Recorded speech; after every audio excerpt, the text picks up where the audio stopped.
Okay, here we go. I will be narrating Worm, Arc 2, Chapter 6. I showed up in costume. I didn't care if they thought it was rude or paranoid. I would rather be capable of surviving having a knife pulled on me than play nice. I'd caught a bus from the library to my house and put my costume on under my clothes. Most of the armor panels on my costume were separate pieces, held in place by straps that ran into slits in the fabric of the costume. Not all of them were, though. I had made some of the armor part of the bodysuit. I'd made narrow, rigid sections of armor running along the center of my chest, back, shins, wrists, hips, and the tops of my shoulders, so that when I strapped the larger pieces on, grooves on the underside of the armor would fit over them and help them keep from flopping around. I checked myself in the mirror before I left and didn't think anyone would notice unless I held a strange posture and they were paying a great deal of attention to what I was wearing. I wore loose-fitting clothes over the costume, one of my larger pairs of jeans and a sweatshirt, and even with that, I felt painfully conspicuous. I changed much the way I had the previous night, finding an empty alley, quickly pulling on my mask, pulling off my outer clothes, and stuffing the clothes into one of my dad's old backpacks. I'd hidden the backpack before I went patrolling last night, but today I opted to take it with me. I headed out the other end of the alley. When I was a short distance away from the site of last night's brawl, I sent a dozen flies out to scout. I focused on what they were sensing. Bugs, it probably goes without saying, sense things in a very different way than we do. More than that, they sense and process things at a very different speed. The end result was that the signals my power were able to translate and send to me in a way my brain could understand were muted. Visual information came through as ink blot patches of monochrome light and dark, alternating between fuzzy and overly sharp. Sound was almost painful to focus on, breaking down to bass vibrations that made my vision distort, and high-pitched noises that weren't unlike nails on a chalkboard. Multiply that by 100, 1,000, 10,000, and it was overwhelming. When my power was new to me, I hadn't been able to hold back. The sensory overload had never actually hurt me, even at its worst, but it had made me flat-out miserable.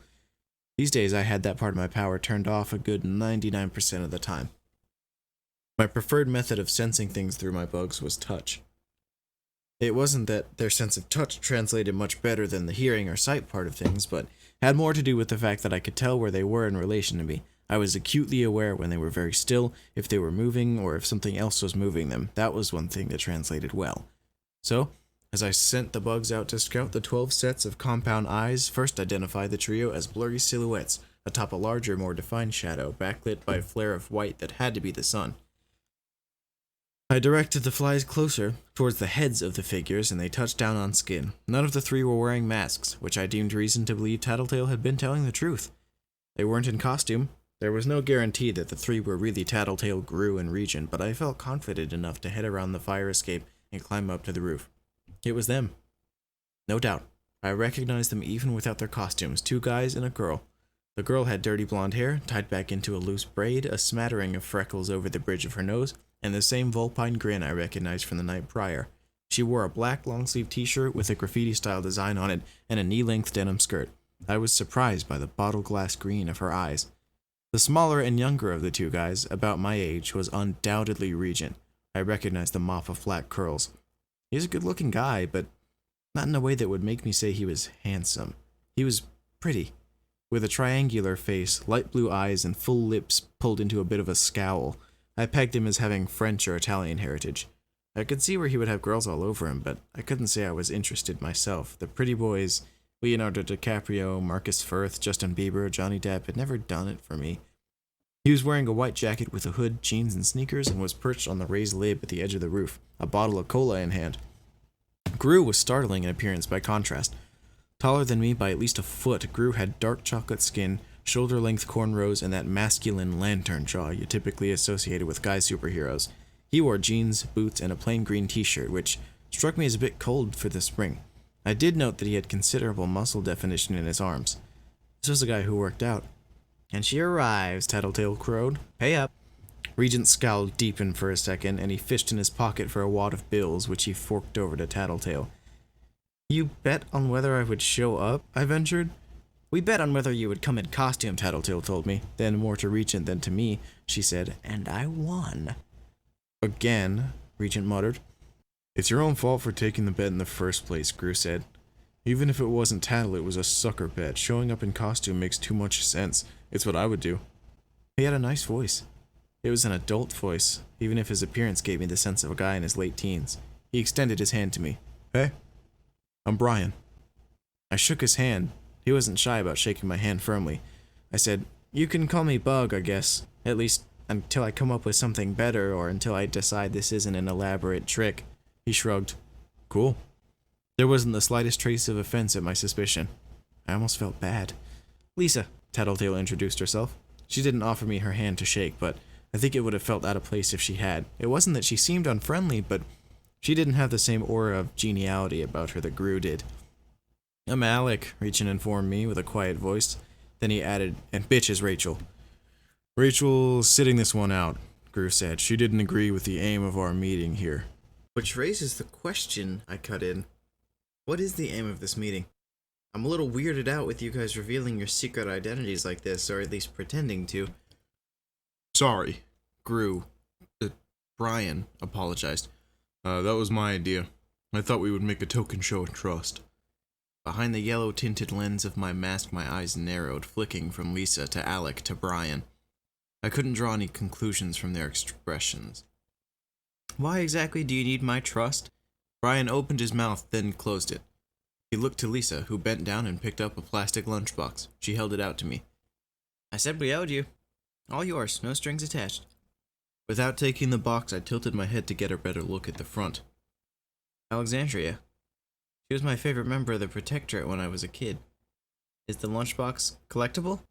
Open it, Lisa prompted me with a roll of her eyes. I took it.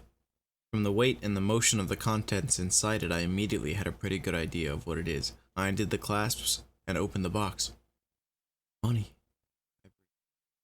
Caught off guard by suddenly having so much in my hand, 8 stacks of bills tied with paper bands. Each of the paper bands had a number written on it in permanent marker, $2.50 each. Lisa answered before I had the number totaled up in my head. $2,000. I closed the box and did the clasps. With no idea what to say, I stayed silent. You have 2 choices, Lisa explained. You can take that as a gift. A thank you for intentionally or not saving our ass from lung last night, and maybe a bit of incentive to count us among your friends when you're out in costume and doing dastardly deeds. Her grin widened, as if she'd said something she found amusing. Maybe it was the irony of a villain talking about dastardly deeds, or how corny the phrase was. She elaborated. Between territory disputes, differences in ideology, general power struggles, and egos, there's a rare few people in the local villain community who won't attack us on sight. And the second option? I asked. You can take this as your first installment in the monthly allowance you're entitled to as a member of the Undersiders, Brian spoke up. As one of us. I shifted my gaze between the 3 of them, looking for the joke. Lisa still had a bit of a smile, but I was getting the impression that was her default expression. Alec looked a little bored, if anything. Brian looked dead serious. Damn. $2,000 a month, I said. No, Brian cut in. That's just what the boss pays us, to stick together and to stay active. We make, considerably more than that. Lisa smirked and Alec chuckled as he swished the contents of his Coke bottle. I made mental note at the mention of this boss. Not wanting to get sidetracked, I quickly thought through the earlier part of our conversation in the context of the job offer. I asked, so bitch didn't come because she was against the, recruitment? Yeah, Alex said. We voted on it. She said no. On the plus side, the rest of us voted yes, Brian hurried to add, giving Alec a dirty look. She'll come around. She always votes against adding new members to the group because she doesn't want to divide the money 5 ways. You've done this recruiting thing before, I concluded. Yeah. Brian looked a touch embarrassed. He rubbed the back of his neck. It didn't go well. We tried with Spitfire, and she got scared off before we even got to the job offer. Our fault for bringing Rachel along that time. Then she got recruited by somebody else, Alec added. Yeah. Brian shrugged. She got snagged by Fault Line before we got a second chance. We've made an offer to Circus, too, and she told us in no uncertain terms that she worked alone. Taught me a few new curse words while she did it, too, Alex said. She was pretty vocal about how she flies solo, Brian admitted. So you're going the extra mile, with no costumes, as a show of trust and a cash bonus up front to get me to join, I said as the pieces came together. That's the gist of it. Long and short of it is, especially with Long taken out of action and the ABB diminished by his being gone, There's bound to be some pushing and shoving over territory and status among the various gangs and teams. Us, Fault Line's crew, the remaining ABB, Empire 88, the solo villains, and any out-of-town teams or gangs that figure out that they can worm in and grab a piece of the bay. If it comes down to it, we want firepower. We haven't screwed up a job yet, but the way us three figure it, it's only a matter of time before we end up stuck in a fight we can't win with Bitch as the only one of us who can really dish out the hurt. I just don't get why you want me. I control bugs, that's not gonna stop Alexandria, Glory Girl, or Aegis. You fucked up Lung, Lisa shrugged as she spoke. Good enough for me. Not really, I replied. In case you missed it, you were the ones who stopped him from executing me last night. That just goes to prove the point I was making. Honey, Lisa said, entire teams of Capes have gone up against Lung and got their asses handed to them. That you managed as well as you did is fantastic. The fact that the asshole is lying in a hospital bed because of you is the icing on the cake. My reply stopped before it even left my mouth. I only managed a huh? Yeah, Lisa raised an eyebrow. You do know which bugs you had biting him, right? Black Widow, Brown Recluse, Brown-tailed Moth, Milday, Fire Ants. Yeah, I cut her off. I don't know the official names, but I know exactly what bit him, what stung him, and what the venoms do. Why are you surprised? A couple of those bugs would be fucking dangerous if they bit just once, but you had him bite several times. Bad enough, but when Lung came into custody, they had him checked over by the docs, and the idiot doctor in charge said something like, oh, well, these do look like bug bites and stings, but the really venomous ones don't bite multiple times. Let's arrange to check on him in a few hours. I could tell where the story was going. Put my hands over my mouth, whispering, oh my god. Tattletale grinned. I can't believe you didn't know.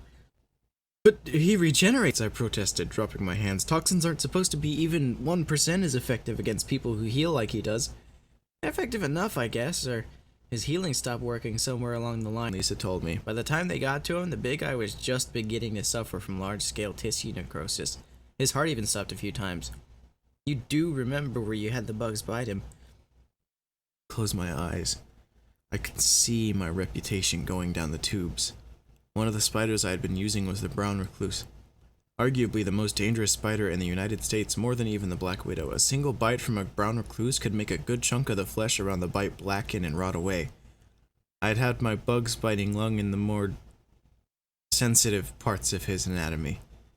Let's just say that, even without the ability to heal several times faster than your average Joe, Lung's gonna be sitting down to use the toilet. Okay, that's enough. Brian stopped Lisa before she could go on. Lung is going to recover, right? With the look Brian was giving Lisa, I thought she might lie regardless of the truth. She shrugged and told me, he's already recuperating, slowly, but he's on the mend, and he should be in good working order in 6 months to a year. Tuh.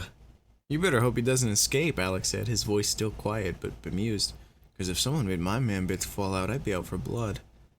Brian pinched the bridge of his nose. Thank you for that, Alec. The way you two are going, our potential recruit is going to run off to have a panic attack before the idea of becoming an undersider even crosses her mind. How do you know this? I asked within a heartbeat of the thought crossing my mind. When Brian turned my way with an expression like he thought he had said something to offend me, I clarified, Tattletale. Or Lisa, or whatever I'm supposed to call you. How do you know this stuff about Lung? Or about the fact that I was at the library, or that the Cape was on his way last night? Library? Brian interjected, giving Lisa another dark look. Lisa ignored Brian's question and winked at me. Girl's gotta have her secrets. Lisa is half of the reason we haven't failed a job yet, Alex said. And our boss is a large part of the rest, Lisa finished for him. So you say, Brian grumbled, but let's not go there. Lisa smiled at me. If you want the full scoop, I'm afraid the details on what we do only come with team membership. What I can tell you is that we're a good group. Our track record's top-notch, and we're in it for fun and profit. No grand agenda. No real responsibility. I pursed my lips behind my mask. While I had picked up some info, I felt like I had a lot more questions. Who was this boss they mentioned? Was he or she setting up other teams of highly successful villains in Brockton Bay or elsewhere? What made these guys as effective as they were, and was it something I could steal or copy for myself? It wasn't like I was signing the deal in blood or anything. I stood to gain so much. Alright then. Count me in, I told them. And that is the end of Chapter 6, moving on swiftly to Chapter 7.